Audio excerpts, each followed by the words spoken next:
Halo teman-teman, perkenalkan nama saya Mikael Yusuf Kotorop. Saya berasal dari Fakultas Kehutanan, Institut Pertanian STI Project Jakarta, Prodi SHTIB. Pada kesempatan kali ini, saya akan menjelaskan salah satu teknologi ilmu kehutanan, yaitu remote sensing. Remote sensing adalah salah satu ilmu teknologi kehutanan yang dimana berguna bagi para rimbawan dalam mengelola hutan di bidang teknologi. Simak videonya teman-teman. Yang pertama yang kita bahas adalah konsep dasar daripada remote sensing. Sebelum kita masuk kepada apa itu remote sensing, sebaiknya kita mengetahui pengertian daripada remote sensing tersebut.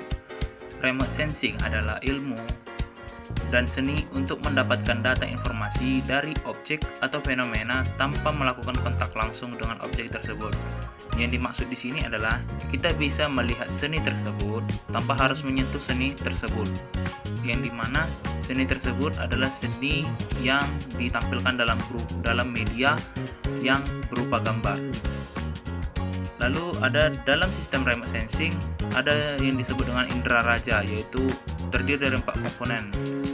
Tentu remote sensing memiliki sumber energi, interaksi energi dengan atmosfer, sensor sebagai alat mendeteksi informasi, objek yang menjadi sasaran pengamatan. Data yang ada pada remote sensing. Yang pertama adalah perekaman objek dilakukan menggunakan tenaga elektromagnetik. Yang kedua adalah tenaga pantulan dan pancaran, tersunut direkam oleh alat yang disimpan oleh wahana. Yang ketiga adalah data hasil perekaman, menghasilkan 2 jenis data, yaitu data visual atau citra dan data numerik yang bisa dihitung. Lalu ada interpretasi citra. Dalam interpretasi citra, maka interpreter atau penafsir citra melakukan beberapa penalaran dengan tahapan. Yang pertama, remote sensing harus bisa melakukan pendeteksian. Yang kedua, harus bisa mengidentifikasi, lalu harus bisa mengklasifikasi, lalu harus bisa menimbang apa arti dari benda yang dideteksi, diidentifikasi, dan diklasifikasi tersebut. Berikut adalah salah satu gambar yang diambil menggunakan remote sensing. Ini keadaan Aceh sebelum dan sesudah tsunami. Jika kita menggunakan suatu benda, pasti kita mengetahui keuntungannya juga. Jadi adalah beberapa keuntungan menggunakan remote sensing. Yang pertama, kita bisa menggunakan remote sensing dengan keuntungan citra menggambarkan objek, daerah, dan gejala di permukaan bumi dengan wujud dan letak objek yang mirip dengan wujud dan letak di permukaan bumi, relatif lengkap, permanen, dan meliputi daerah yang sangat luas. Yang kedua, karakteristik objek yang tidak tampak dapat diwujudkan dalam wujud citra sehingga dimungkinkan pengenalan objeknya.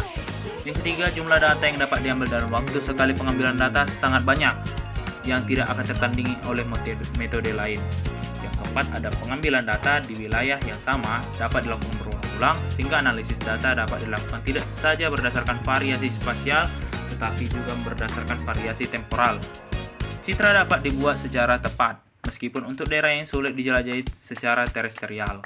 Yang keenam, merupakan satu-satunya cara untuk memetakan daerah bencana. Yang ketujuh adalah periode pembuatan citra relatif pendek.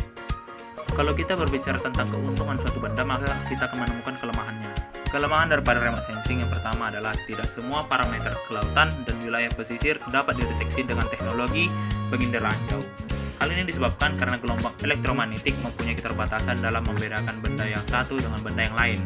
Tidak dapat menembus benda padat yang tidak transparan, daya tembus terhadap air yang terbatas. Yang kedua adalah akurasi data lebih rendah dibandingkan dengan metode pendataan lapangan survei insight yang disebabkan karena keterbatasan sifat gelombang elektromagnetik dan jarak yang jauh antara sensor dengan benda yang lainnya. Jadi kelemahan daripada remote sensing ini adalah kelemahan daripada elektromagnetik tersebut yang tidak dapat menembus benda-benda tertentu. Lalu ada namanya konsep dan komponen remote sensing. Yang pertama, remote sensing memiliki penginderaan jauh yang sangat tergantung dari energi gelombang elektromagnetik. Di mana gelombang elektromagnetik ini dapat berasal dari banyak hal, akan tetapi gelombang elektromagnetik yang terpenting pada penginderaan jauh adalah sinar matahari. Yang kedua adalah banyak sensor menggunakan energi pantulan sinar matahari sebagai sumber gelombang elektromagnetik. Akan tetapi, ada beberapa sensor penginderaan jarak jauh menggunakan energi yang dipancarkan oleh bumi dan yang dipancarkan oleh sensor itu sendiri. Yang ketiga adalah sensor yang dimanfaatkan energi dari pantulan cahaya matahari atau energi bumi, dinamakan sensor pasif, sedangkan yang memanfaatkan energi dari sensor itu sendiri dinamakan sensor aktif.